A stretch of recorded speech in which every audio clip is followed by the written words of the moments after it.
मैंने 3 महीने तक इसे खेला। रोज बस छोटी मोटी चीजों से काम चलाया और बड़ी मुश्किल से एक अफ्रीकन स्टार ढूंढ पाया था। मैंने जब वो उससे वापस मांगा तो उसने साफ मना कर दिया। वो कहने लगी कि क्या बस इतनी सी बात के लिए मैं उससे अब बात भी नहीं करूंगा। उसने मुझसे ये भी कहा था कि बाबू, हम थोड़ी देर में मिलने वाले हैं, क्या मुझे किस मिलेगी, किस चाहिए उसे। ये लड़कियां बस मेरे गेम की स्पीड खराब करती हैं। मैंने उसे तुरंत ब्लॉक किया और अपने गेमिंग दोस्तों से कहा कि आ जाओ भाइयों, इस बार मैं पूरी ताकत से हमला करूंगा।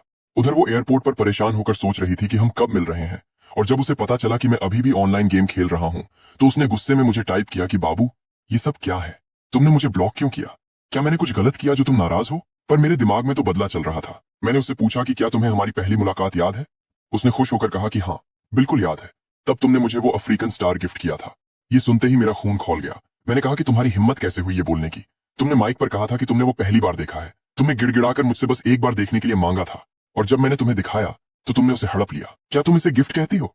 उसने बस इतना कहा कि ओहो, मुझे लगा वो मेरे लिए था। मैंने ज्यादा नहीं सोचा था, पर मैं उसकी बातों में आने वाला नहीं था। मैंने फिर चिल्लाकर कहा कि मैंने 3 महीने तक इसे खेला, रोज बस छोटी मोटी चीजों से काम चलाया और बड़ी मुश्किल से एक अफ्रीकन स्टार ढूंढ पाया था जिसे तुमने हड़प लिया। वो फिर वही रोना रोने लगी कि क्या बस इतनी सी बात के लिए मैं उससे बात नहीं करूंगा। मैंने साफ कह दिया कि हाँ, बिल्कुल इसी बात के लिए, क्योंकि मैंने तुम्हें फ्रेंड लिस्ट में जोड़ा ही इसलिए था ताकि इस सही मौके पर तुमसे बदला ले सकूं। तुमने मेरा अफ्रीकन स्टार नहीं लौटाया था ना। अब पता चला कि दुनिया कितनी बेरहम है। खैर, अगला दिन हुआ और मैं थका हारा ऑफिस पहुंचा। मैंने देखा सब लोग छुप छुप कर बातें कर रहे थे, तो मैंने पूछा कि सब किस बारे में बात कर रहे हैं। मेरे सहकर्मी ने बताया कि बॉस ने अपनी बेटी को हमारे ऑफिस का नया इंचार्ज बनाया है। वो पहले बाहर रहती थी और आज उसका पहला दिन है। मैंने थके हुए कहा कि उफ, जो भी हो, हम जैसे छोटे कर्मचारियों पर क्या फर्क पड़ेगा। मेरे दोस्त ने मुझे दिलासा देते हुए कहा कि भाई तुम चिंता मत करो, तुम मेरी कंपनी में आ जाओ, वहां आराम से काम करना और कोई तुम्हें कुछ नहीं कहेगा। तभी कंप्यूटर स्क्रीन देखते हुए मेरे दिमाग में आया कि बहुत साल हो गए उससे मिले, वैसे लेंग फेंग की बड़ी बहन अब कैसी दिखती होगी। फिर मैंने सोचा कि छोड़ो भी, मुझे चुपचाप अपना काम करना चाहिए।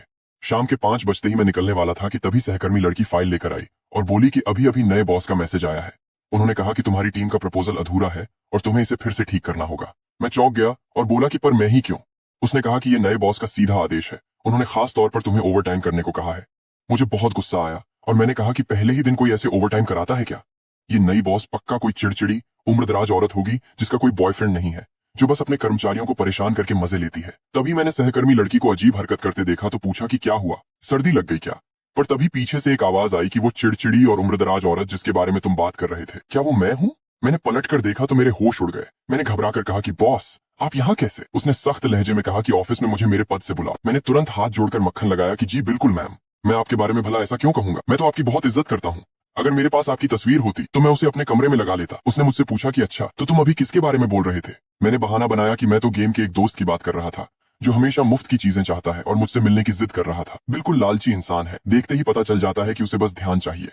मेरी बात सुनकर बॉस ने गुस्से में कहा कि आज मुझे 5 नए प्रपोजल लिख कर दो, जब तक खत्म न हो घर मत जाना, मैं यहीं बैठकर देख रही हूँ। उनके जाने के बाद मैंने हैरान होकर पूछा कि मैंने कुछ गलत कह दिया क्या, तो सहकर्मी लड़की बोली कि मुझे क्या पता। खैर, रात को आखिरकार मेरा काम खत्म हो गया और मैंने जाकर कहा कि वो मैम, प्रपोजल तैयार है, क्या अब मैं जा सकता हूँ। बॉस खड़ी हुई और बोली कि रुको, मैं भी तुम्हारे साथ चल रही हूँ। मैंने कहा ठीक है मैम। गाड़ी चलाते हुए मैंने उनसे पूछा कि वैसे मैम, आप कहाँ रहती हैं, मैं आपको वहां छोड़ देता हूँ। वो बोली कि मैं कल ही यहाँ आई हूँ, इसलिए रहने की जगह अभी तय नहीं है, तुम मुझे ऑफिस के पास वाले किसी होटल में छोड़ दो। मैंने कहा ठीक है। होटल पहुंचकर उन्होंने काउंटर पर कहा कि नमस्ते, मुझे एक कमरा चाहिए। रिसेप्शनिस्ट ने हम दोनों को देखकर पूछा कि क्या आप दोनों को कपल स्वीट चाहिए। वैसे हमारे यहाँ के सारे कपल स्वीट अभी बुक हो चुके हैं। बॉस ने तुरंत शर्माकर मना किया कि नहीं, सिर्फ मेरे लिए चाहिए, एक नॉर्मल कमरा भी चलेगा। पर रिसेप्शनिस्ट बोली कि आई एम सॉरी मैम, अभी नॉर्मल कमरे भी पूरी तरह से फुल हैं। मुझे गुस्सा आ गया और मैं चिल्लाया कि क्या मुसीबत है, जब कमरे खाली नहीं थे तो इतनी देर से बकवास क्यों कर रही थी। रिसेप्शनिस्ट ने हाथ जोड़कर कहा कि मुझे सच में माफ कर दीजिए, पर अभी कोई भी कमरा खाली नहीं है। अब जब कहीं जगह नहीं थी तो मैंने झिझकते हुए ऑफर दिया कि मैम, जब कहीं जगह नहीं है तो क्या आज रात आप मेरे यहाँ रुकना चाहेंगी। वो तुरंत मान गई और बोली कि ठीक है। मैं तो हैरान रह गया। वो आगे बढ़ी और बोली कि अब वहां खड़े होकर क्या सोच रहे हो, चलो। मैं उनके पीछे भागा कि ओह ओह, आया मैम। रास्ते में गाड़ी चलाते हुए मैंने माहौल हल्का करने के लिए पूछा कि वैसे मैम, मुझे लगता है कि आप भी वही गेम खेलती हैं, क्या हम गेम में फ्रेंड बन सकते हैं, कभी साथ में खेलेंगे। उन्होंने तिरछी नजरों से मुझे देखा और पूछा कि क्या तुम सच में मुझे ऐड करना चाहते हो। मैंने मुस्कुराते हुए कहा कि आप इतनी हड़बड़ी में आई कि रहने की जगह भी नहीं ढूंढी, आपने पहले क्यों नहीं बताया, मैं पहले ही आपके लिए कोई अच्छी जगह ढूंढ देता। इस पर वो उदास होकर बोली कि उफ, क्या बताऊं, एक धोखेबाज के चक्कर में पड़ गई। मैंने अपने बॉयफ्रेंड से मिलने का वादा किया था, लेकिन जैसे ही मैं यहाँ पहुंची वो गायब हो गया। अब मेरा उससे कोई संपर्क नहीं हो पा रहा, इसलिए होटल जाना पड़ा।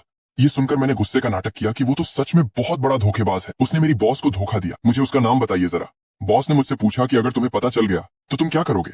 मैंने पूरे जोश में कहा कि अगर वो मुझे मिल गया ना तो मैं उसे बहुत बुरी तरह पीटूंगा, उसे नानी याद दिला दूंगा। उसकी इतनी हिम्मत कि मेरी बॉस को परेशान करे, मैं उसे कतई नहीं छोड़ूंगा। मेरी बात सुनकर वो धीरे से मुस्कुराई और बोली कि काश ऐसा ही हो। फिर मैंने धीरे से पूछा कि मैम, क्या वो बॉयफ्रेंड आपको ऑनलाइन मिला था।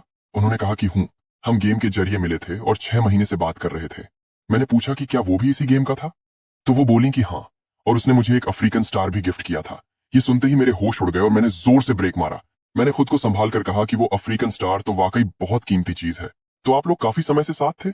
इस पर वो मुझे घूरते हुए बोली कि तुम इतना सब कुछ क्यों पूछ रहे हो, बॉस की पर्सनल लाइफ में इतनी दिलचस्पी।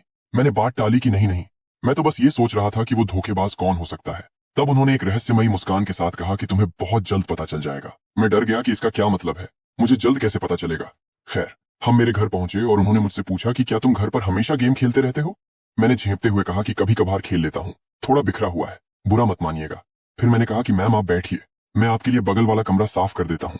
वो बोली हूँ, पर कमरे में चादर बिछाते हुए मुझे शक हुआ और मैंने सोचा कि नहीं, मुझे एक बार चेक करना ही पड़ेगा। मैंने दबे पांव आकर कंप्यूटर पर गेम लॉग इन किया और देखा कि अरे, मेरी वो गेम वाली फ्रेंड तो ऑनलाइन है। मैं राहत की सांस लेते हुए मुस्कुराया कि मैं भी न खामख्वाह खुद को डरा रहा था। तभी अचानक बॉस मेरे पीछे आकर खड़ी हो गई और बोली कि सब साफ हो गया क्या। मैं डर कर उछल पड़ा और कीबोर्ड छुपाते हुए बोला कि हाँ, सब ठीक है मैम, आप आराम कर सकती हैं, कल मैं घर ढूंढने में मदद करूंगा। उन्होंने मेरी स्क्रीन की तरफ देखा और पूछा कि हूँ, वैसे तुम अभी क्या देख रहे थे।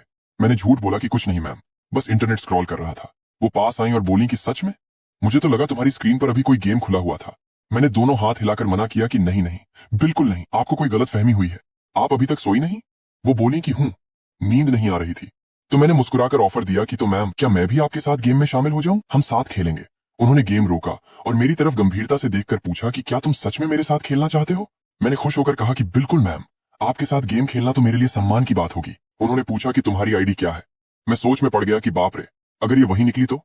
मुझे अपनी असली आईडी नहीं, छोटी आईडी देनी चाहिए, इसलिए मैंने अपनी फेक आईडी बताई कि मेरी आईडी है हाजी फेंग का बदला। ये सुनते ही वो चौंक कर मुझे देखने लगी, फिर खुद को संभाल कर कीबोर्ड पर टाइप किया और बोली कि ठीक है, मैंने रिक्वेस्ट भेज दी है, जाओ और एक्सेप्ट करो। मैं खुश होकर अपने कमरे की तरफ भागा कि ओह ओह अच्छा, मैं अभी अपना कंप्यूटर ऑन करता हूँ। अरे यार, मैंने जैसे ही गेम खोला मेरे होश उड़ गए। ओह तेरी, ये तो सच में वही है। तभी बॉस ने मुझसे पूछा कि क्या कर रहे हो तुम। मैंने घबराकर झूठ बोल दिया कि कुछ नहीं मैम, बस आपकी ये गेम आईडी काफी अच्छी लग रही है। वो बोली कि अच्छा, ये तो मेरा छोटा अकाउंट है, मैं बड़े अकाउंट पर ज्यादा नहीं आती। ये सुनते ही मेरे तो तोते उड़ गए। ओ भाई, इसका मतलब इनका कोई बड़ा अकाउंट भी है। मैंने धीरे से पूछा कि वैसे मैम, आपकी बड़ी आईडी का क्या नाम है। उन्होंने मुस्कुराते हुए कहा कि नहीं बताऊंगी, तुम जल्दी से रेडी हो जाओ, मैं मैच शुरू करने वाली हूँ। मैंने जैसे ही हेडफोन लगाया, मेरे दिमाग में बातें घूमने लगीं कि अगर ये सच में वही है तो इन्होंने आज जिस धोखेबाज के बारे में बताया वो कोई और नहीं बल्कि मैं ही हूँ। इन्होंने यह भी कहा था कि मुझे बहुत जल्द सब पता चल जाएगा। तो क्या इन्हें पहले से ही सब मालूम है। नहीं नहीं, मेरा वो पुराना अकाउंट और ये वाला अकाउंट बिल्कुल अलग है, ये दोनों को आपस में कभी नहीं जोड़ पाएंगी। हाँ, ऐसा ही होगा। तभी बॉस अचानक चिल्लाई कि क्या कर रहे हो तुम, थोड़ा ध्यान से नहीं खेल सकते। मैंने हड़बड़ाकर कहा कि ओह ओह अच्छा जी मैम। अगला दिन हुआ और मैं सोकर उठा। आंखें मलते हुए जैसे ही मैं बाहर आया, मैंने देखा कि बॉस डाइनिंग टेबल पर बैठी हैं। मैंने चौंक कर पूछा कि मैम, ये नाश्ता आपने बनाया है। वो बोली कि नहीं, नीचे दुकान से खरीदा है, तुम्हारे लिए भी ले आई। मैंने खुश होकर कहा कि थैंक यू मैम, और मैं मजे से बंस खाने लगा। तभी उन्होंने मुझसे पूछा कि तुम रोज बस ये इंस्टेंट नूडल्स ही खाते हो क्या। मैं चौंक गया और मुंह में बंस दबाए पूछा कि आपको कैसे पता। वो बोली कि कचरे के डिब्बे में 3 खाली पैकेट्स पड़े हैं, मैं कोई अंधी नहीं हूं। मैं चुपचाप नाश्ता करने लगा। फिर हम दोनों कार से ऑफिस के लिए निकले। रास्ते में उन्होंने मुस्कुराते हुए पूछा कि कल तुम कह रहे थे कि तुम बहुत बड़े हैंडसम स्टार हो। मैंने झेंपते हुए कहा कि वो तो मैं बस ऐसे ही कह रहा था मैम, आप सीरियस मत होइए। वो हंसते हुए बोली कि हाँ, लग भी नहीं रहा, कोई हैंडसम लड़का रोज नूडल्स खाकर गंजा नहीं होता। मैंने चिढ़कर कहा कि मैं गंजा नहीं हूं। वो बोली कि बस होने ही वाले हो। ऑफिस पहुंचकर मीटिंग शुरू हुई। बॉस ने प्रपोजल्स देखना शुरू किया। उन्होंने एक फाइल फेंक कर कहा कि ये नहीं चलेगा, दोबारा करो। फिर दूसरी फाइल देखी और बोली कि ये बहुत पुराना तरीका है, दोबारा करो। तीसरी फाइल देखते ही चिढ़कर बोली कि ये फॉन्ट बिल्कुल अच्छा नहीं है, दोबारा करो। उन्होंने पूरी टीम को घूरते हुए पूछा कि अभी जो मैंने प्रपोजल्स देखे वो किसने बनाए थे। हमारे सीनियर ने खड़े होकर कहा कि मैम, ये सारे प्रपोजल्स अकेले इसी ने तैयार किए हैं। बॉस ने मेरी तरफ उंगली उठाई और कहा कि आज ऑफिस खत्म होने से पहले मुझे 5 अलग अलग स्टाइल के नए प्रपोजल्स चाहिए। उनके तेवर देखकर पूरी टीम सन्न रह गई। वो खड़ी हुई और बोली कि आज की मीटिंग यहीं खत्म होती है, सब लोग काम पर लगो। उनके जाते ही सहकर्मी लड़की हंसते हुए मेरे पास आई और बोली कि लगता है तुमने पिछली बार बॉस के बारे में जो बातें कही थी वो उन्हें अच्छे से याद है। मैं थक कर डेस्क पर सिर रखकर बुदबुदाया कि किसे पता था कि वो इतनी बड़ी बदला लेने वाली औरत निकलेगी। फिर मैं चुपचाप कंप्यूटर पर काम करने लगा। तभी फोन पर एक कॉल आई। मैंने देखा कि बॉस के भाई का फोन था। मैंने कॉल उठाया तो वो बोला कि भाई, सुना है मेरी बहन तुम्हारे ऑफिस आई है। मैंने कहा कि हाँ, वो बिल्कुल मेरे बगल वाले केबिन में बैठी है। वो हंसते हुए बोला कि फिर तो तुम भगवान भरोसे ही हो भाई। वो बचपन में एक गुड़िया के खोने पर 6 महीने तक बदला लेती रही थी। और हाँ, एक और बात है, मेरी बहन को हाल ही में किसी ऑनलाइन दोस्त ने धोखा दिया है, जिससे उसका मूड बहुत खराब है। तुम उसके पंगे मत लेना। मैंने घबराकर पूछा कि कैसा ऑनलाइन दोस्त? उसने बताया कि अरे, इंटरनेट पर कोई बॉयफ्रेंड बना था। मिलने का वादा करके उसने मेरी बहन को ब्लॉक कर दिया। वो बेचारी इतनी दूर उससे मिलने आई और यहाँ आकर पता चला कि वो कट गया। उस रात वो एयरपोर्ट के पास वाले कैफे में बैठकर पूरी रात रोती रही। मेरे पैरों तले जमीन खिसक गई। मैंने कांपती आवाज में पूछा कि तुम्हें तुम्हें ये सब कैसे पता? उसने कहा कि उसकी सहेली ने मुझे बताया था कि वो उस रात बहुत रोई थी। मैंने अपनी बहन को आज तक कभी रोते हुए नहीं देखा। तुम नहीं जानते वो कितनी स्ट्रांग है। वो लड़का तो साला कचरा है। मुझे बस एक बार उसका पता चल जाए, मैं उसकी टांगें तोड़ दूंगा। वैसे तुम भी तो वही गेम खेलते हो ना? जरा ढूंढना, उस साले की आईडी का नाम पुबा पावदावजई है। मिले तो मेरी तरफ से 2-4 गालियां सुना देना। मैंने कांपते हुए कहा ठीक है। फोन रखते ही मैं अपनी कुर्सी पर पीछे गिरा। मेरी हालत खराब हो चुकी थी। मन में अब तो मैं गया। अगर बॉस को पता चल गया कि वो ऑनलाइन बॉयफ्रेंड मैं ही हूं, तो वो मुझे जिंदा नहीं छोड़ेंगी। वो तो मेरी खाल उधेड़ देंगी। मैंने खुद को संभाला कि शांत रह, अब ज्यादा नहीं सोचना चाहिए। शाम को मैं फाइलें लेकर उनके केबिन की तरफ बढ़ा। मैंने दरवाजा खोला और अंदर गया। वो अपने लैपटॉप पर काम कर रही थी।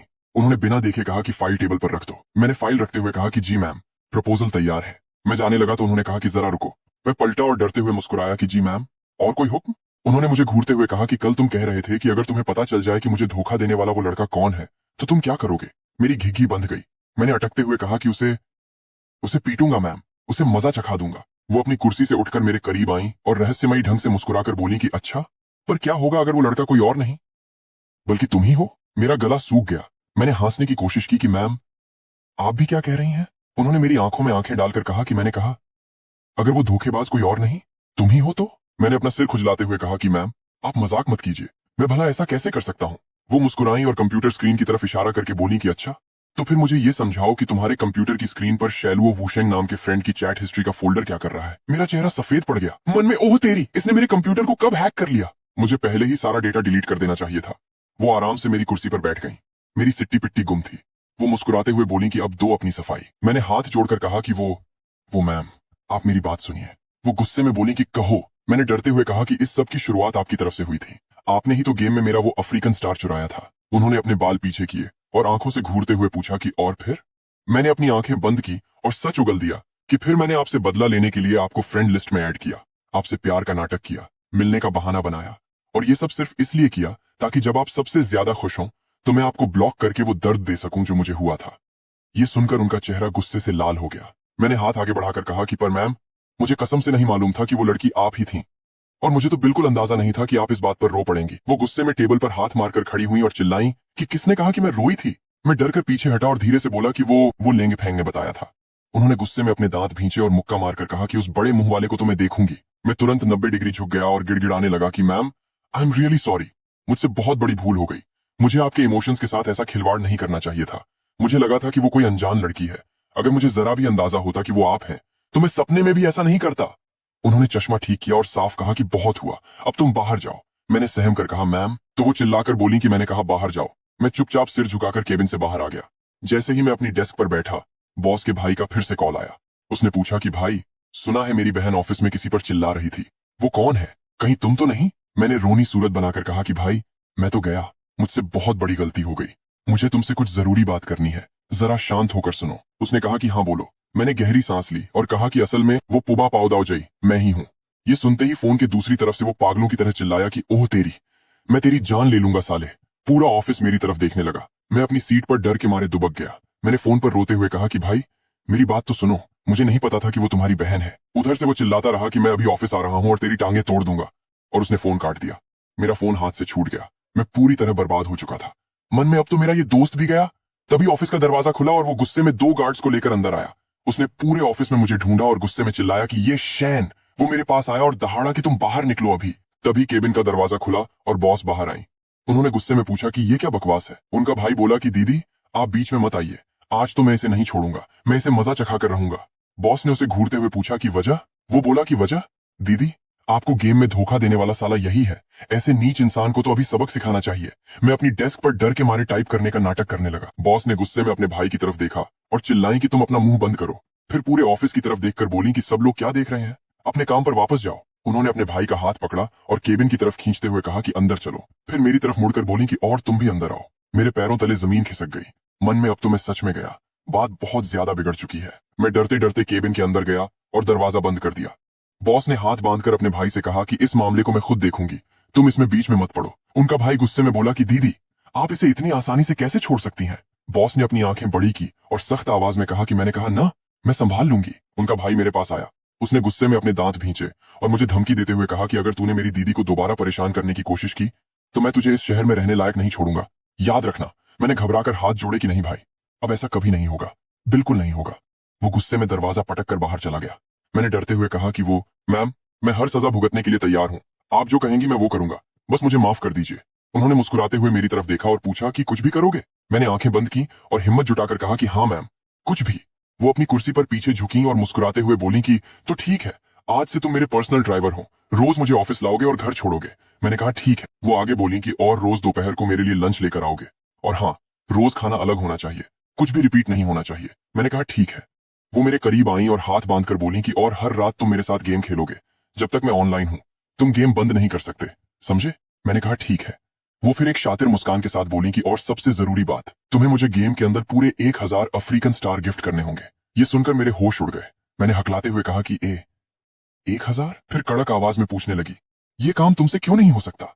नौकरी प्यारी थी, इसलिए मैंने भी तुरंत कहा, हो जाएगा बॉस, मैं करके दिखाऊंगा। काम का वादा तो कर लिया, लेकिन उसकी खातिरदारी में मुझे सुबह से ही लगना पड़ता था। अगली सुबह मैं एक स्ट्रीट स्टॉल पर गया और गर्मा गर्म बाउजी पैक करवा रहा था।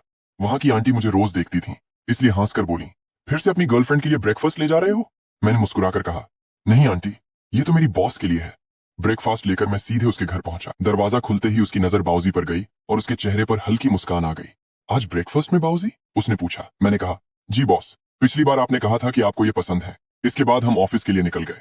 मैं गाड़ी चला रहा था और वो पीछे आराम से बैठी थी। ऑफिस पहुंचते ही मेरा काम शुरू हो गया, कभी फ्रूट प्लेटर लगाना, कभी पानी रखना। तभी मेरा चश्मे वाला कॉलीग पास आया और बोला, ये चैन, क्या तुम सच में बॉस लैंग के पर्सनल असिस्टेंट बन गए हो। मैंने थके हुए अंदाज में कहा, लगभग ऐसा ही समझ लो। वह हंसते हुए बोला, तो सैलरी भी बढ़ गई होगी। मैंने सिर हिलाया, उल्टा कम हो गई है। वो हैरान रह गया। अगले दिन बॉस लैंग मुझे शॉपिंग के लिए मॉल ले गई। वह आगे आगे चल रही थी और मैं सारे शॉपिंग बैग्स उठाए उसके पीछे था। कुछ देर बाद मैंने पूछा, बॉस लैंग, क्या आपको प्यास लगी है? मैं मिल्क टी लेकर आता हूं। उसने हल्के से सिर हिला दिया। मैं मिल्क टी लेने लाइन में लग गया। तभी किसी ने पीछे से मेरे कंधे पर हाथ रखा। मुड़कर देखा तो सामने मेरी कॉलेज क्रश लिन शाओ खड़ी थी। वह मुस्कुराकर बोली, चैन, कितना बड़ा इत्तेफाक है। मैंने भी मुस्कुराकर कहा, लिन शाओ, बहुत दिनों बाद मिले। थोड़ी बातचीत के बाद उसने पूछा, सुना है तुम गू कॉर्पोरेशन में काम करते हो। मैंने कहा, हाँ, मार्केटिंग डिपार्टमेंट में। ये सुनते ही वह बोली, तो क्या तुम्हारी बॉस लैंग से अच्छी जान पहचान है? क्या तुम मेरी रिकमेंडेशन कर सकते हो? मैं उनके अंडर किसी प्रोजेक्ट में काम करना चाहती हूँ। मैं जवाब देने ही वाला था कि तभी बॉस लैंग वहां आ गई। उसने सीधे मेरा हाथ पकड़ लिया और लिन शाओ की तरफ देखा, फिर बोली, ये मेरा आदमी है, अगर इससे कोई काम है तो पहले मुझसे बात करो। लिन शाओ तुरंत घबरा गई। बॉस लैंग, नमस्ते। लेकिन बॉस लैंग ने कोई जवाब नहीं दिया और मेरा हाथ पकड़कर वहां से ले गई। रास्ते भर हम दोनों चुप रहे। मेरे हाथ में शॉपिंग बैग्स और मिल्क टी थी। मैंने पूछा, बॉस लैंग, आप अचानक वहां कैसे आ गई? उसने कहा, मैं 10 मिनट से तुम्हारा इंतजार कर रही थी, मुझे लगा कहीं तुम गायब तो नहीं हो गए। मैंने हंसते हुए कहा, बस लाइन लंबी थी। वैसे क्या आप मुझसे नाराज हैं? उसने तुरंत कहा, नहीं। मैंने समझाने की कोशिश की, वो दरअसल मैं और लिन शाओ। लेकिन उसने बात काट दी। मैंने कहा ना, मैं नाराज नहीं हूं। उसके जवाब से साफ लग रहा था कि वह कुछ छिपा रही थी और मुझे समझ नहीं आ रहा था कि आखिर उसे इतनी परेशानी क्यों हो रही थी। ऑफिस के कैबिन में पहुंचते ही उसने अपना असली रंग दिखाया। मैंने कहा, बॉस लैंग, मिल्क टी ठंडी हो गई है। वह बोली, मुझे पता है। मैंने कहा, तो मैं आपके लिए दूसरा कप ले आता हूं। वह अचानक आगे झुकी और बोली, कोई जरूरत नहीं, पहले यह बताओ कि तुम्हारा उस लड़की के साथ क्या रिश्ता है। मैं कुछ पल चुप रहा, फिर सच बता दिया। वह मेरी यूनिवर्सिटी की क्लासमेट थी। कॉलेज में मैं उसे पसंद करता था, लेकिन बाद में हमारा कॉन्टैक्ट टूट गया। आज बस अचानक मुलाकात हो गई थी। मेरी बात सुनते ही उसका चेहरा बदल गया। आगे से तुम उससे बात नहीं करोगे। तुम मेरे पर्सनल ड्राइवर हो, मेरे पर्सनल डिलीवरी बॉय हो, और तुम्हारे पास दूसरों के कामों के लिए समय नहीं है। मैंने कहा, लेकिन बॉस। उसने तुरंत बात काट दी, कोई लेकिन नहीं, मैं दोबारा ऐसा कुछ नहीं देखना चाहती। फिर उसने फाइल्स उठाई और कहा, और आज से तुम्हें मेरे लिए लंच लाने की जरूरत नहीं है। अब से मैं रोज तुम्हारे साथ लंच करने जाऊंगी। यह सुनकर मैं चुप रह गया। अब लंच ब्रेक भी उसके साथ ही बिताना था। अगले दिन ऑफिस का माहौल थोड़ा अलग था। जब वो कॉरिडोर से गुजरी तो एक कॉलीग ने उसे विश किया। बॉस लैंग ने मुस्कुराकर गुड मॉर्निंग कहा। फिर वह सबके सामने आई और बोली, पिछले कुछ दिनों से आप सबने बहुत मेहनत की है, इसलिए मैं आप सभी के लिए एक स्पेशल गिफ्ट लाई हूँ। वर्क खत्म होने के बाद एचआर ऑफिस से अपना गिफ्ट ले लेना। सभी एम्प्लॉइज खुश हो गए। तभी वही कॉलीग मेरे पास आई और धीरे से बोली, चैन, क्या बॉस लेंग को किसी से प्यार हो गया है? आजकल वो बहुत खुश दिखती हैं। मैंने कहा, वह खुश इसलिए हैं क्योंकि मुझसे पहले से ज्यादा काम करवाती हैं। लेकिन उसने सिर हिलाया। नहीं, मैंने नोटिस किया है, मीटिंग्स में वो बार बार तुम्हारी तरफ देखती रहती हैं। मैंने कहा, तुमने गलत देखा होगा। लेकिन वो पूरे विश्वास से बोली, मुझे लगता है बॉस लेंग के मन में तुम्हारे लिए कुछ जरूर है। मैंने उसकी बात को ज्यादा गंभीरता से नहीं लिया। लेकिन उसी रात मुझे एक बड़ा सच पता चलने वाला था। मैं घर पर गेमिंग हेडफोन्स लगाकर ऑनलाइन गेम खेल रहा था। अब मुझे पता चल चुका था कि गेम में जिस लड़की से मैं बात करता था वह कोई और नहीं बल्कि बॉस लेंग थी। मैंने गंभीर आवाज में पूछा, तुमने फेक आईडी बनाकर मुझसे प्यार का नाटक क्यों किया था? मैं तुमसे जवाब चाहता हूं। कुछ पल खामोशी रही। फिर उसकी आवाज आई, तो तुम्हारे लिए वो सारी बातें झूठ थी? तुमने कहा था कि तुम मुझसे मिलना चाहते हो, मुझे गले लगाना चाहते हो, मेरा ख्याल रखना चाहते हो। क्या वो सब सिर्फ नाटक था? मैं कुछ देर चुप रहा, फिर बोला, मुझे नहीं पता कि मैं इसका क्या जवाब दूं। उसने पूछा, तो एक बात बताओ, अब तुम्हारी नजर में मेरे लिए क्या फीलिंग्स हैं? मैंने कहा, बॉस लेंग। उसने तुरंत टोका, मुझे लेंग लेंग कहो। मैंने गहरी सांस ली। Laing Laing. शुरुआत में मैं बदला लेना चाहता था, लेकिन धीरे धीरे सब बदल गया। मैं तुम्हारे मैसेजेस का इंतजार करने लगा, तुम्हारे ऑनलाइन आने का इंतजार करता था। और जब तुमने कहा कि तुम मुझसे मिलने आ रही हो तो मैं बहुत नर्वस था। मैंने नए कपड़े खरीदे थे और पूरा घर साफ किया था। उसने पूछा, तो फिर तुमने मुझे ब्लॉक क्यों कर दिया? मैंने कहा, क्योंकि मैं डर गया था। मुझे लगा था कि मुझे सच में तुमसे प्यार हो गया है। दूसरी तरफ कुछ देर तक खामोशी रही। फिर उसने धीरे से पूछा, और अब क्या अब भी तुम्हें डर लगता है? मैंने हल्की मुस्कान के साथ कहा, अब तो पहले से भी ज्यादा। वो हंस पड़ी, किस बात का डर? मैंने तुरंत कहा, तो बॉस लेंग, क्या अब मुझे गेम में इतने सारे टास्क ढूंढने से छुटकारा मिल सकता है? उसकी आवाज तुरंत बदल गई, बिल्कुल नहीं, एक भी टास्क कम नहीं होगा। ये तुम्हारी तरफ से मेरे नुकसान की भरपाई है। उस पल मुझे समझ आ गया कि चाहे गेम हो या ऑफिस, बॉस लेंग हमेशा बॉस ही रहने वाली थी। अगले दिन ऑफिस पहुंचते ही बॉस लेंग ने मुझे एक नया काम दे दिया। उसने कहा, कंपनी के पास मेरे लिए एक अच्छा फ्लैट ढूंढो, रोज रोज होटल में रहना ठीक नहीं है। मैंने पूछा, कोई खास रिक्वायरमेंट? वो बोली, 2 बेडरूम, एक हॉल, पूरी तरह फर्निश्ड और कंपनी के बिल्कुल पास। मैं अपनी डेस्क पर लौट आया और फ्लैट्स ढूंढने लगा। काफी देर सर्च करने के बाद मुझे एक अच्छा फ्लैट मिल गया। मैं तुरंत उसके कैबिन में गया। उस समय वो अपनी सेक्रेटरी से बात कर रही थी। मुझे देखकर उसने कहा, क्या बात है? मैंने जवाब दिया, बॉस लेंग, फ्लैट मिल गया है, अगर आप चाहें तो अभी जाकर देख सकते हैं। वो खड़ी हो गई, ठीक है, चलते हैं। हम दोनों ऑफिस से बाहर निकल गए। जाते समय उसकी सेक्रेटरी हमें देखकर हल्का सा मुस्कुरा रही थी। कुछ देर बाद हम फ्लैट पर पहुंच गए। मैंने चारों तरफ देखते हुए पूछा, बॉस लेंग, आपको कैसा लगा? उसने पूरे फ्लैट को ध्यान से देखा और फिर कहा, ठीक है, इसे फाइनल कर दो। उसकी बात सुनकर मुझे राहत मिली। मैंने कहा, अच्छा, तो रेंट का भुगतान आप कब करेंगी? मेरी बात सुनते ही उसके चेहरे पर मुस्कान आ गई। फिर उसने मेरी तरफ देखते हुए कहा, भुगतान मैं क्यों करूंगी? मैं कुछ समझ नहीं पाया। उसने आराम से आगे कहा, यह तुम्हारी सजा है। इस फ्लैट का पूरे 1 साल का रेंट तुम भरोगे। कुछ सेकंड तक मैं उसे देखता रह गया, फिर तुरंत बोला, बॉस लेंग, मजाक मत कीजिए, इतना रेंट मैं कैसे भर सकता हूँ? लेकिन उसके चेहरे से साफ था कि वो बिल्कुल गंभीर थी।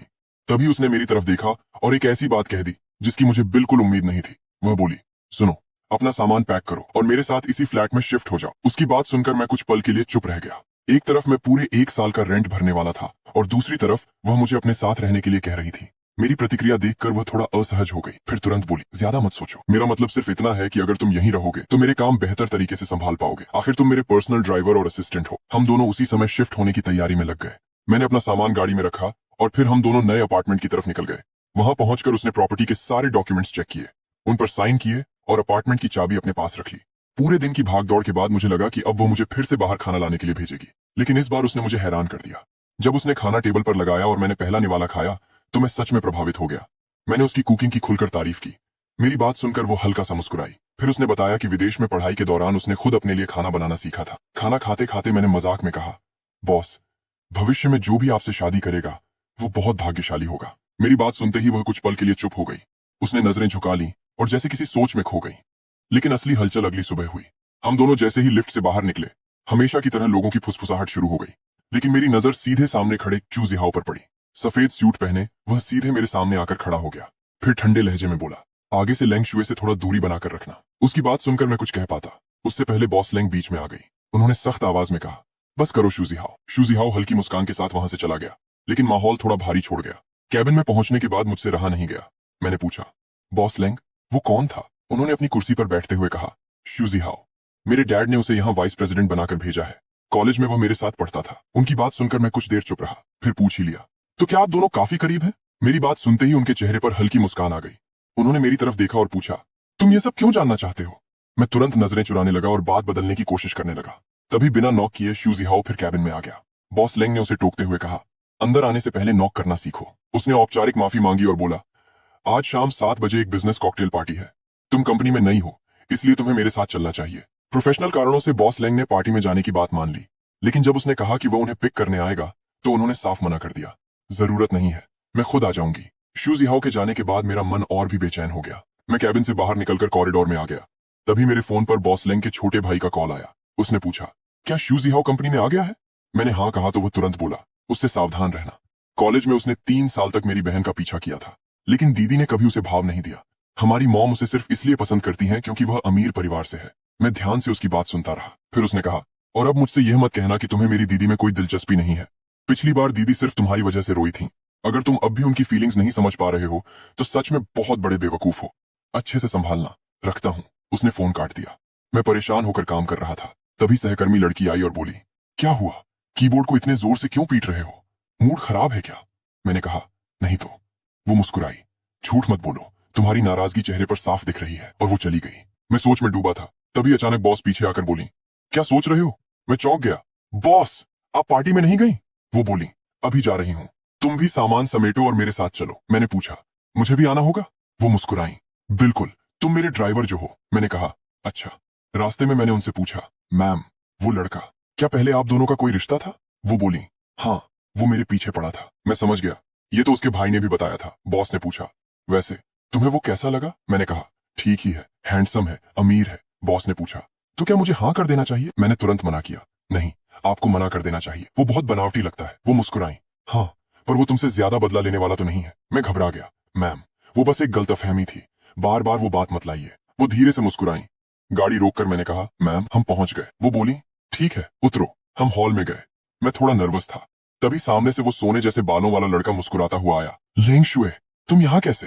फिर मुझे देखकर चिढ़ा, और तुम यहाँ क्या कर रहे हो? मैंने कहा, बॉस मुझे कुछ नया सिखाने साथ लाई हैं। कोई दिक्कत है? उसने मुझे इग्नोर किया और बॉस से बोला, लेंगे शुए, आगे बड़े अधिकारी बैठे हैं, चलो उनसे मिलते हैं। फिर मेरी तरफ देखकर कहा, तुम यहीं घूम लो, हम काम की बात करने जा रहे हैं, तुम साथ मत आना। बॉस ने तुरंत टोका, नहीं, ये मेरे साथ ही रहेगा। वो चौंक गया और मैं मन ही मन मुस्कुराने लगा।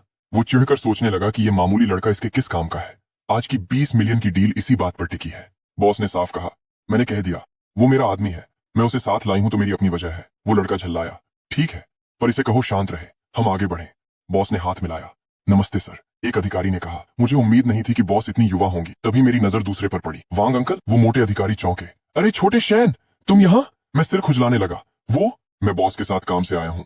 वो लड़का हैरान हुआ, वांग सर, आप इसे जानते हैं? वांग सर हंसे, अरे, ये शहर के सबसे बड़े येशी ग्रुप के मालिक का बेटा है, तुम्हें नहीं मालूम? वो लड़का सन्न रह गया। येशी ग्रुप? बॉस भी मुस्कुराने लगी। वांग सर ने पूछा, छोटे शैन, तुम इस कंपनी में नौकरी क्यों कर रहे हो? मैंने कहा, मैं खुद के दम पर कुछ सीखना चाहता हूँ। वो बोले, बहुत अच्छे। बॉस ने बात संभाली, सर, तो क्या हम डील की बात शुरू करें? उन्होंने कहा, हाँ, चलो वहां बैठते हैं। टेबल पर बॉस ने पूछा, वांग सर, सुना है आप नए पार्टनर की तलाश में हैं? उन्होंने कहा, हाँ, पिछली कंपनी के साथ दिक्कत हो गई थी, अभी 20 मिलियन का शॉर्टफॉल है। बॉस मुस्कुराई, ये तो अच्छा है, हमारी कंपनी तैयार है, क्या आप हमारे साथ काम करेंगे? वांग सर बोले, बिल्कुल, हम आपको 10% प्रॉफिट ज्यादा देंगे और आगे काम बढ़ाएंगे। बॉस खुश हुई, थैंक यू सर, पर क्या आपकी कोई शर्त है? वांग सर मुस्कुराए, नहीं नहीं, बस छोटे शैन से कहना, पापा के सामने हमारे लिए 2 अच्छे शब्द कह दे, हमारा ध्यान रखे। मैंने हंसकर कहा, अरे कोई बात नहीं वांग अंकल, मैं पापा से बात कर लूंगा। वो खुश हो गए। बॉस उठी, तो वांग सर, डील पक्की। बाद में हम ट्रिप पर आए। मैं बारबेक्यू पर मीट ग्रिल कर रहा था। गाड़ी में बॉस ने मुझसे कहा था, वो लड़का खुद को शातिर समझता था, पर उसे नहीं पता था कि तुम बाजी मार लोगे। फिर पूछा, मैंने तुम्हारा इस्तेमाल किया, बुरा लगा? मैंने कहा, आपके बिना भी वो डील हो जाती मैम। वो मुस्कुराई, चलो समझदार हो। तभी अचानक सहकर्मी लड़की आई, अभी तक देख ही रहे हो? मीट जल गया। मैं हड़बड़ाकर मीट पलटने लगा। वो हंसी, क्या चुपके से बॉस को देख रहे थे? देखना है तो सामने से देखो। मैंने मसाला उठाया, ऐसा कुछ नहीं है, मैं काम के बारे में सोच रहा था। वो बोतल देखकर जोर से हंसी, झूठ मत बोलो, मसाले की बोतल ही उल्टी पकड़ी है। मैं शर्मिंदा हो गया। वो हंसती रही। तभी वो लड़का फलों की प्लेट लेकर बॉस के पास पहुंचा। लेंगे शुए, तुम्हारे लिए फल लाया हूं, खाकर देखो। बॉस ने बिना देखे कहा, जरूरत नहीं, तुम खुद खा लो। वो उदास हुआ, ठीक है, मैं दूसरों की मदद करता हूं। वो चला गया। दूर से देखकर बॉस का भाई हंसा। मेरी बहन ने साफ मना किया, फिर भी बाज नहीं आता, बेशर्म है। वैसे वो यहाँ क्यों आया? मैंने पूछा, वो यहाँ क्या कर रहा है? उसने जूस पीते हुए कहा, वो तुम्हारी मदद करने आया है। मैंने पूछा, मेरी मदद? किस लिए? उसने सीरियस होकर कहा, नाटक बंद करो भाई, तुम्हें नहीं पता मेरी बहन के मन में क्या है, साफ बता दूं? मैंने पूछा, क्या चल रहा है? उसने कहा, सच ये है कि मेरी बहन तुम्हें बहुत पहले से पसंद करती है। कॉलेज में मैंने उसकी दराज में तुम्हारे लिए लिखे लव लेटर्स देखे थे, मेरे होश उड़ गए। Love letters? उसने कहा। हाँ, वो तुम्हारी वजह से ही यहाँ रुकी है, वरना कब की चली गई होती।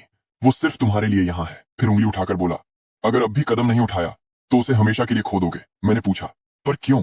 उसने कहा, वो 28 की हो चुकी है, माँ शादी का दबाव बना रही है, वो बहाने बना रही है, पर कुछ दिनों में माँ खुद आकर उसे ले जाएंगी और जबरदस्ती शादी करा देंगी। इसलिए भाई एक्टिव हो जाओ, ये मीट खुद जाकर उसे खिलाओ। ये मत कहना भाई ने मदद नहीं की। मैं मीट लेकर शर्माते हुए बॉस की तरफ बढ़ा। पास जाकर नर्वस होकर कहा, बॉस ये लीजिए, खाकर देखिए।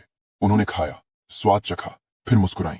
हाँ, टेस्ट अच्छा है। तभी सहकर्मी लड़की चिल्लाई, चलो सब, गेम का टाइम हो गया। सब घेरा बनाकर बैठ गए, बीच में बोतलें थीं। मैं और बॉस भी बैठ गए। सहकर्मी लड़की बोली, आज हम ट्रूथ और डेयर खेलेंगे। बोतल जिसकी तरफ रुकेगी उसे सच बताना होगा या टास्क करना होगा। सब चिल्लाए, हाँ मजा आएगा। उसने बोतल घुमाई, वो बॉस के भाई पर रुकी। वो मुस्कुराया। लड़की बोली, लेंगे भाई, ट्रूथ या डेयर? उसने कहा, मैं डेयर चुनता हूं। लड़की बोली, तो किसी भी लड़की के सामने जाकर फ्लर्ट करो। सब शोर मचाने लगे। वो उठा और सहकर्मी लड़की के सामने गया। आंखों में देखकर पूछा, क्या तुम्हें मालूम है मेरा ब्लड ग्रुप क्या है? वो शर्माई।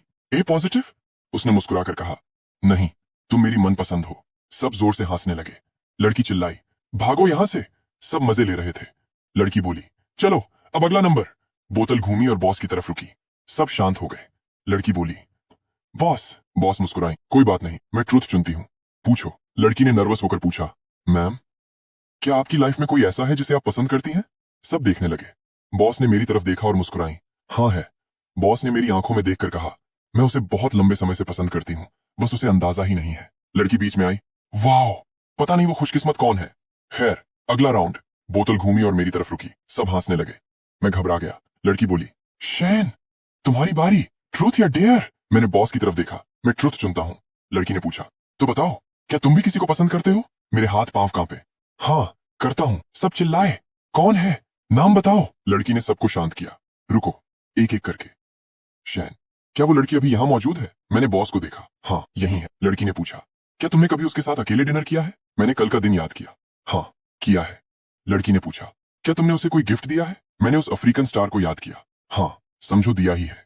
लड़की ने पूछा, तो क्या उसने वो गिफ्ट रखा? मैंने कहा, हाँ रख लिया। लड़की ने आखिरी सवाल पूछा, शैन बस ये बताओ तुम्हें उससे प्यार कब हुआ? मैंने मुस्कुराते हुए बॉस को देखा।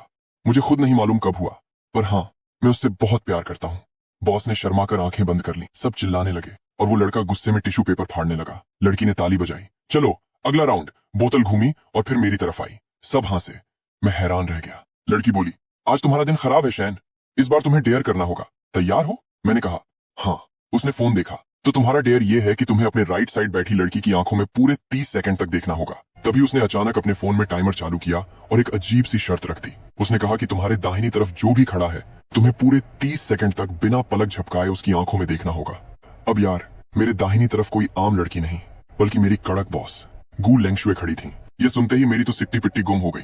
मैंने थोड़ा हिचकिचाते हुए उनसे पूछा, लॉन्ग जोंग, क्या आप इस गेम के लिए तैयार हैं? उन्होंने सीधे मेरी तरफ देखने के बजाय अपनी आंखें चुरा लीं और उनके गालों पर हल्की सी लाली छा गई। टेमी के स्टार्ट कहते ही हम दोनों घास पर आमने सामने बैठ गए। अब मेरा असली इम्तिहान शुरू हो चुका था। हवा में एक अजीब सा सस्पेंस घुल गया था। मैं उनकी गहरी कत्थई आंखों में झांकने लगा। जैसे जैसे सेकंड बीत रहे थे, मेरी धड़कनें तेज हो रही थीं और माथे पर पसीने की बूंदें चमकने लगी थीं। लंगशुए भी बिना पलक झपकाए मुझे बहुत संजीदगी से देख रही थीं। जैसे ही टेमी ने मुस्कुराते हुए फोन की स्क्रीन दिखाई कि 30 सेकंड पूरे हो चुके हैं, मैंने राहत की सांस ली और तुरंत अपनी नजरें नीचे कर ली। वह भी शर्माते हुए अपने खूबसूरत बालों को कान के पीछे समेटने लगी। उसी रात दूर कैंप फायर के पास सब लोग मजे कर रहे थे, लेकिन मैं एक लकड़ी के लट्ठे पर अकेला बैठा कोल्ड ड्रिंक पी रहा था। मेरे दिमाग में बस वही सुबह वाला सीन घूम रहा था। मैं सोच रहा था कि आखिर उन्होंने उस गेम के लिए हाँ क्यों कहा। क्या यह सिर्फ रूल था या कुछ और? तभी अचानक पीछे से एक सुरीली आवाज आई, अकेले पीने में कोई मजा नहीं है। मैंने चौंक कर पीछे देखा तो लेंगशुए हाथ में वाइन ग्लास लिए खड़ी थी। मैंने आसमान के तारों को देखते हुए पूछा, लॉन्ग जोंग, आप वहां सबके साथ गाने क्यों नहीं गई? उन्होंने कहा, मुझे नहीं आता। मैंने फिर पूछा, और डांस?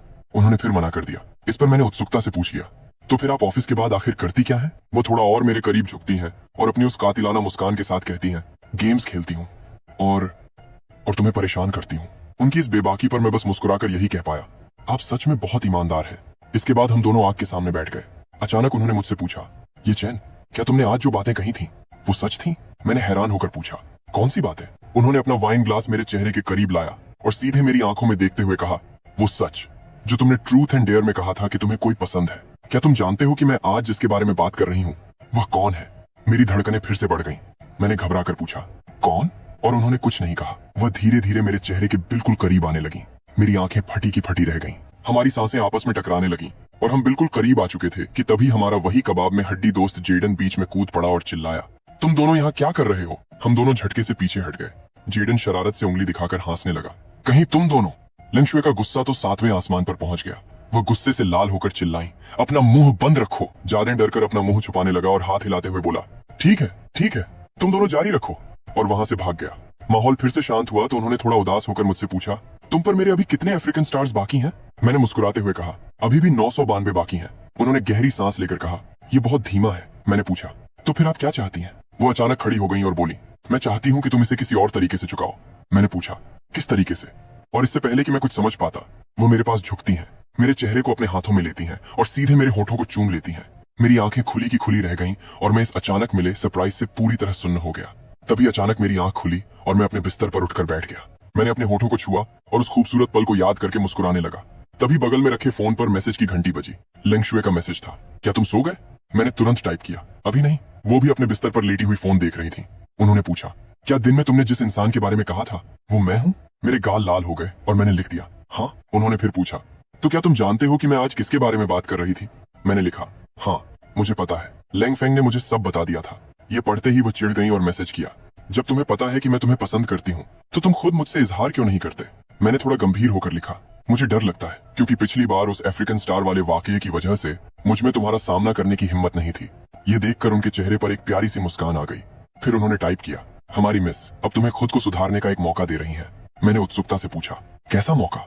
और जो मैसेज आया उसे देखकर मेरे होश उड़ गए। स्क्रीन पर लिखा था, मुझसे शादी कर लो। मैं अपने कमरे में जोर से चीखा, शादी? उन्होंने मैसेज में बताया कि उनकी माँ पिछले 2 दिनों से उनके लिए रिश्ते ढूंढ रही हैं और कल ही कोई उन्हें देखने आने वाला है, इसलिए कल उनकी माँ को संभालने का काम अब मेरा था। उन्होंने लिखा, कल अच्छा प्रदर्शन करना। मैं फोन की रोशनी में पूरी तरह घबरा गया और सोचने लगा कि यह सब क्या हो रहा है। अगले दिन मैं पूरी तरह नर्वस होकर उनके अपार्टमेंट के दरवाजे रूम नंबर 310 के सामने खड़ा था। मैंने दरवाजे पर नॉक किया। दरवाजा खुलते ही सामने नीली ड्रेस में लेंगशुए खड़ी थी। उन्होंने अपनी घड़ी देखी और कहा, तुम आधा घंटा जल्दी आ गए। मेरे हाथों में 2 गिफ्ट बॉक्स थे। मुझे देखकर उन्होंने मुस्कुराते हुए कहा, डर क्यों रहे हो? तुम मेरी माँ से पहली बार थोड़ी ही मिल रहे हो। मैंने कहा, इसीलिए तो और ज्यादा डर लग रहा है। उन्होंने मुझे अंदर बुला लिया। मैं दबे पांव अंदर आया और गिफ्ट टेबल पर रख दिए। फिर सोफे पर बिल्कुल सीधा बैठ गया। वो मेरे बगल में बैठी और मुझे तसल्ली देते हुए बोली, चिंता मत करो, माँ हमेशा मेरे भाई के सामने तुम्हारी तारीफ करती थी, सब ठीक होगा। तभी अचानक डोरबेल बजी और मैं झटके से खड़ा हो गया। लेंगशुए मेरी हालत देखकर धीरे से हंसी और दरवाजा खोलने चली गई। दरवाजा खुला तो सामने उनकी माँ खड़ी थी, जो काफी मॉडर्न और खूबसूरत लग रही थी।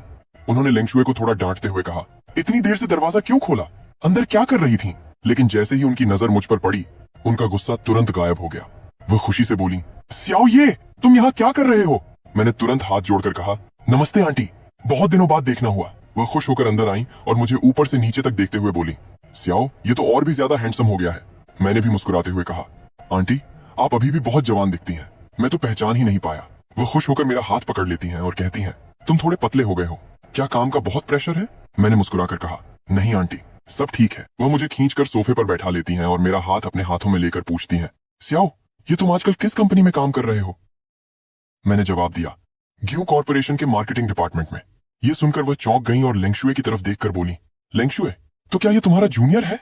लेंगशुए ने धीरे से कहा, हाँ। लेंगशुए चाय का कप लेकर सोफे पर बैठ गईं। आंटी ने फिर पूछा, तो क्या तुम दोनों का रोज मिलना होता है? लेंगशुए चाय की चुस्की ले रही थीं और मैंने मुस्कुराकर कहा, लॉन्ग जॉन्ग मेरा बहुत ख्याल रखती हैं। आंटी मुस्कुराई और मेरे माता पिता के बारे में पूछने लगी। मैंने बताया कि वे बिल्कुल ठीक हैं और पिछले महीने ही घूमने गए थे। ये सुनकर आंटी खुश हो गईं। फिर अचानक उन्होंने कहा, वैसे तुम्हारी माँ पिछली बार मुझसे कह रही थी कि उन्हें पोता पोती चाहिए। ये सुनते ही चाय पी रही लेंगशुए को जोर की खांसी आ गई। आंटी ने फिर मेरी तरफ देखा और पूछा, क्या तुम्हारी कोई गर्लफ्रेंड है? हम दोनों एकदम चुप हो गए। ये देखकर आंटी हंसने लगी और बोली, अभी भी इतने शर्मीले हो? चलो मैं तुम्हारी एक अच्छी लड़की से पहचान करवाती हूँ। मेरी सहेली की बेटी बहुत खूबसूरत और पढ़ी लिखी है। बस ये सुनते ही लेंगशुए से रहा नहीं गया। वह तुरंत सोफे से उठी, सीधे मेरे पास आई और मेरा हाथ अपने हाथों में कसकर पकड़ लिया। आंटी यह देखकर पूरी तरह हैरान रह गईं। लेंगशुए ने पूरी गंभीरता से अपनी माँ की आंखों में देखते हुए कहा, हम दोनों रिलेशनशिप में हैं। सच में हमें काफी समय हो चुका है। आंटी ने हैरान होकर मेरी तरफ देखा। स्याओ ये क्या ये सच है? मैंने लेंगशुए की तरफ देखा। उनकी आंखों में मेरे लिए पूरा भरोसा था। मैंने भी हिम्मत जुटाई और कहा, हाँ आंटी ये सच है। मैं लेंगशुए से बहुत प्यार करता हूँ। ये सुनते ही आंटी का चेहरा खुशी से खिल उठा। वह तालियां बजाकर हंसने लगी और बोली, मुझे तो पहले से ही पता था, तुम दोनों जब छोटे थे तभी मैंने ताड़ लिया था। मेरी बेटी हमेशा तुम्हें चुपके से देखा करती थी। ये सुनते ही लेंगशुए का पूरा चेहरा लाल हो गया। माँ, आंटी हंसते हुए बोली, अब तो मान गई ना। आखिरकार मैंने ही उसे जन्म दिया है, मुझे सब पता रहता है। लेंगशुए शर्म के मारे अपना चेहरा छुपा लेती हैं और मैं बस मुस्कुराने लगता हूँ। कुछ देर बाद आंटी अपना पर्स उठाती हैं और खड़ी हो जाती हैं। वो मुस्कुराते हुए कहती हैं, ठीक है, अब मुझे कुछ नहीं पूछना, तुम दोनों समझदार हो, अपने फैसले खुद कर सकते हो। लेंगशुए हैरानी से पूछती हैं, माँ, क्या आप मुझे अब उस रिश्ते के लिए मजबूर नहीं करेंगी? आंटी हंसते हुए कहती हैं, कैसा रिश्ता? जब तुम्हें अपनी पसंद का लड़का मिल गया है तो मैं क्यों बीच में आऊंगी? शाओ, ये बहुत अच्छा लड़का है। वो जाने के लिए मुड़ती हैं तो मैं कहता हूँ, आंटी आप इतनी जल्दी जा रही हैं, थोड़ा और बैठिए ना। आंटी मुस्कुराकर कहती हैं कि उन्हें अपनी सहेलियों से मिलने जाना है। फिर दरवाजे पर रुककर प्यार से कहती हैं, सियाओ, ये वीकेंड पर घर आना, मैं तुम्हारे लिए खास सूप बनाऊंगी। मैं खुशी खुशी हाँ कर देता हूँ। दरवाजा बंद होते ही हम दोनों वापस सोफे पर बैठ जाते हैं। मैं राहत की सांस लेकर पूछता हूँ, लेंगशुए, क्या आंटी सच में हमारे रिश्ते के लिए मान गई? वो मेरी तरफ मुड़ती हैं और अपनी खूबसूरत आंखों से मुझे देखते हुए पूछती हैं, क्यों, क्या तुम मेरे साथ नहीं रहना चाहते? मैं घबराकर तुरंत हाथ हिलाता हूँ, नहीं नहीं, मेरा वो मतलब नहीं था, मुझे बस यकीन नहीं हो रहा कि ये सब इतनी जल्दी हो गया। वो मुस्कुराते हुए मेरे हाथों को थाम लेती हैं। तो अब यकीन हुआ? हम दोनों एक दूसरे की आंखों में देखते हैं और मेरे चेहरे पर एक सच्ची मुस्कान आ जाती है। अगले ही पल वो मेरे गले लग जाती हैं और मेरे कंधे पर सिर रखकर धीरे से कहती हैं, तो अब तुम्हें मुझे डेट पर ले जाना होगा। मैं मुस्कुराकर पूछता हूँ, डेट? कहाँ जाना है? वो तुरंत खुश होकर कहती हैं, कल तुम मुझे अम्यूजमेंट पार्क ले चलोगे। अगले ही दिन हम दोनों हाथों में हाथ डाले मॉल में घूम रहे थे। इसके बाद हम एक रेस्टोरेंट में बैठे जहाँ लेंगशुए अपने हाथों से मुझे खाना खिलाने लगी और मुस्कुराते हुए बोली, आ करो। मैं थोड़ा शर्माया, लेकिन उनकी मुस्कान देखकर अपना मुंह खोल ही दिया और आखिर में हम दोनों अम्यूजमेंट पार्क के सबसे बड़े रोलर कोस्टर पर बैठे थे। जैसे ही रोलर कोस्टर तेजी से नीचे गिरा, लेंगशुए खुशी से अपने दोनों हाथ हवा में उठाकर चिल्लाने लगी, जबकि मैं डर के मारे जोर जोर से चीख रहा था। लेकिन जो भी हो, बॉस के साथ शुरू हुआ ये सफर अब मेरी जिंदगी के सबसे खूबसूरत और यादगार रिश्ते में बदल चुका था। रोलर कोस्टर का सफर खत्म होते ही उसने तुरंत फोन निकाला और बोली, चलो एक सेल्फी लेते हैं। मैं उसके पास गया और हमने उस पल को कैमरे में कैद कर लिया। फिर हम चेरी ब्लॉसम के फूलों से सजे रास्ते पर हाथ पकड़कर दौड़ने लगे। उड़ती पंखुड़ियों और उसकी हंसी ने उस पल को और खूबसूरत बना दिया। कुछ देर बाद हम एक कपड़ों के शोरूम में थे। लेंगशु गुलाबी ड्रेस पहनकर बाहर आई और मुस्कुराकर बोली, कैसी लग रही हूँ? मैंने थम्स अप दिखाया, बहुत खूबसूरत। इसके बाद हम मूवी देखने गए। अंधेरे हॉल में मैंने उसका हाथ थाम लिया। उसने मेरी तरफ देखा, फिर मुस्कुराकर अपना सिर मेरे कंधे पर रख दिया। घर लौटने के बाद उसने कहा, अब हमारी शादी तय हो गई है, इसलिए दोनों परिवार साथ में डिनर करेंगे। मैं चौंक गया, दोनों परिवार? हाँ, तुम्हारे मम्मी पापा भी आएंगे। ये सुनते ही मैं घबरा गया और तुरंत पापा को फोन लगाने बालकनी में चला गया। फोन उठते ही मैंने कहा, पापा, मैं और ग्यू लेंगशु अब साथ हैं। कुछ पल चुप रहने के बाद उन्होंने पूछा, लेंगशु, लेंग झेंडोंग की बेटी? जी। अगले ही पल वो जोर से हंस पड़े, वाह बेटा, बूढ़े लेंग की बेटी को पटा लिया। मैं हैरान रह गया, आपको कोई आपत्ति नहीं है? उन्होंने हंसते हुए कहा, क्यों होगी, लेंग मेरा पुराना दोस्त है, उसकी बेटी को बचपन से जानता हूँ, वो हमारे परिवार के लिए बिल्कुल सही है। मेरे दिल से बड़ा बोझ उतर गया। मैंने पूछा, इस वीकेंड डिनर है, आप और मम्मी आएंगे? बिल्कुल आएंगे, तेरी माँ तो कब से पोता पोती का इंतजार कर रही है। पापा, अभी शादी भी नहीं हुई, आज नहीं तो कल हो ही जाएगी। इतना कहकर उन्होंने फोन रख दिया। मैं मुस्कुराते हुए वापस आया। लेंगशु ने पूछा, पापा ने क्या कहा? मैंने मजाक में कहा, उन्होंने कहा कि मैंने अपनी औकात से बड़ी छलांग लगा दी। वह मुस्कुराई, ऊंची छलांग अच्छी होती है, इससे पता चलता है कि पसंद कितनी अच्छी है। मैं बस उसे देखता रह गया। आखिरकार वह वीकेंड भी आ गया। हम दोनों एक शानदार रेस्तरां के कॉरिडोर से गुजर रहे थे। मैंने ब्लैक सूट पहना था और लेंगशु लेवेंडर गाउन में बेहद खूबसूरत लग रही थी। मैंने पूछा, नर्वस हो? बिल्कुल नहीं। तो बार बार बाल क्यों ठीक कर रही हो? यहाँ हवा चल रही है। मैं हंस पड़ा, पूरा कॉरिडोर बंद है, हवा कहाँ से आएगी? वह मुझे घूरने लगी और मैं मुस्कुराने लगा। तभी जेडन सामने से आता हुआ बोला, ओहो, दूल्हा दुल्हन खुद स्वागत कर रहे हैं। हम दोनों एक साथ बोले, अपना मुंह बंद रखो। तभी मेरे मम्मी पापा भी वहां पहुंच गए। मम्मी ने लेंगशु को देखते ही उसका हाथ पकड़ लिया। लेंगशु, तुम तो पहले से भी ज्यादा सुंदर हो गई हो। नमस्ते आंटी। मम्मी हंस पड़ी, अब भी आंटी कहोगी? पापा ने मुस्कुराकर कहा, थोड़ा धीरे, कहीं बच्ची डर न जाए। मम्मी बोली, जब ये छोटी थी तभी मैंने कह दिया था कि एक दिन ये हमारी बहू बनेगी। तभी कमरे के दरवाजे खुले और अंकल लेंग अंदर आए। पापा आगे बढ़े और दोनों पुराने दोस्तों की तरह गले मिले। बहुत दिनों बाद मुलाकात हुई। हाँ, और आज तो खुशी का मौका भी है। दोनों हंसते हुए अंदर चले गए। डिनर टेबल पर माहौल काफी खुशनुमा था। मम्मी और सासू माँ पुरानी यादों में खोई हुई थी। मैं लेंगशु और जेडन के बीच बैठा था। जेडन मेरे कान के पास आकर बोला, जीजा जी, देख रहे हो, दोनों डैड तो सगे भाइयों जैसे लग रहे हैं। वैसे आप इतने नर्वस क्यों हो? मैंने तुरंत कहा, मैं नर्वस नहीं हूँ। जेडन हंस पड़ा और मेरे कप की तरफ इशारा करते हुए बोला, अच्छा, फिर हाथ क्यों कांप रहे हैं? मैंने झट से हाथ टेबल के नीचे कर लिया। तभी लेंगशु ने धीरे से मेरा हाथ पकड़ लिया और मेरी सारी घबराहट गायब हो गई। तभी अंकल लेंगे खड़े हुए और अपना ग्लास उठाकर बोले, आज की दावत मेरी तरफ से है। लेंगशु बचपन से ही बहुत चुनिंदा रही है। मुझे हमेशा चिंता रहती थी कि इसे इसके लायक कोई मिलेगा भी या नहीं, लेकिन खुशी है कि इसने आखिरकार मेरे पुराने दोस्त के बेटे को चुना। फिर उन्होंने मेरी तरफ देखकर हंसते हुए कहा, वैसे दोस्त तुम्हारा बेटा सीधा साधा तो है ना? पापा भी हंस पड़े। सीधा कहाँ है, बड़ा शरारती है। अंकल लेंग ने सिर हिलाया। शरारती बच्चे ही आगे चलकर कुछ बड़ा करते हैं और तुम्हारी परवरिश पर मुझे पूरा भरोसा है, इसलिए मैं इस रिश्ते को दिल से मंजूरी देता हूँ। ये सुनकर मेरे चेहरे पर मुस्कान आ गई। मम्मी बोली, देखा हमारे समधी ऊपर से सख्त हैं लेकिन दिल के बहुत अच्छे हैं। सासू माँ हंसकर बोली, सही कहा, जब श्याओ ये छोटा था तब भी इन्हें बहुत पसंद था। अंकल लेंग हल्का सा मुस्कुराए। चलो अब पुरानी बातें छोड़ो और खाना खाओ। दोनों माताओं ने अपने ग्लास टकराए और बोली, तो ये रिश्ता पक्का हुआ। पूरे टेबल पर खुशी की लहर दौड़ गई। खाना खत्म होने के बाद हम सब रेस्तरां के बाहर खड़े थे। रात का नजारा बेहद खूबसूरत था। सासू माँ ने लेंगशु का हाथ पकड़कर कहा, बेटा श्याओ ये का ध्यान रखना। लेंगशु मुस्कुराई।